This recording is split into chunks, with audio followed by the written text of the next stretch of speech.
Kofi Annan. কি আশ্চর্য ব্যাপার, আপনি শুধু কফি আনান লাগিয়ে রেখেছেন, আপনার বাবার নাম জিজ্ঞাসা করেছি তো।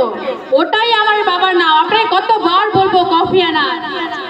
আচ্ছা যাই হোক, আপনার মায়ের নামটা বলুন। সরে যান। সরে বসো তো সবাই। ও ম্যাম, আপনাকে সরে যেতে বলিনি, আমার মায়ের নামই সরে যান।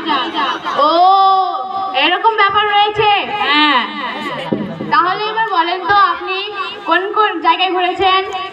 আমি তো অনেক জায়গায় ঘুরেছি, হসপিটাল, চিড়িয়াখানা, সুন্দরবন। আপনি হসপিটাল কেন ঘুরলেন? আচ্ছা ম্যাডাম, তো আমি যখন হই তখন তো হসপিটাল হয়েছিলাম, তাহলে হসপিটাল ঘোরা হলো না? তা তো বুঝলাম, কিন্তু আপনি চিড়িয়াখানা কেন ঘুরলেন? আর কি বলবো ম্যাম, আমাদের ঘরের মুরগি যখন হারাই তখন চিড়িয়াখানা ঢুকে গেছিল, তারই খোঁজ করতে চিড়িয়াখানা ঘুরে এসেছি। ও তা তো বুঝলাম, এবার আপনি বলেন আপনি কোন কোন বিষয়ে পারদর্শী?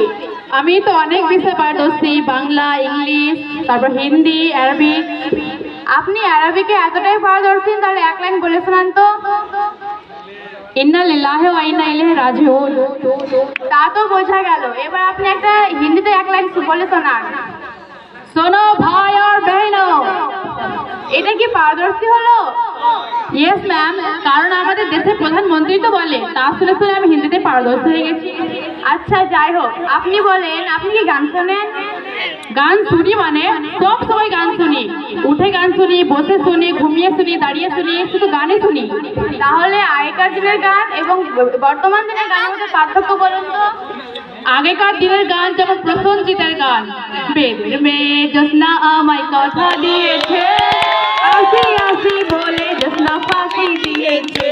আর এখনকার গান সলমান খানের গান, ও ও জানে যারা ढूंढे तुझे दीवाना सपनों में रोज आए आज जिंदगी में आना सनम।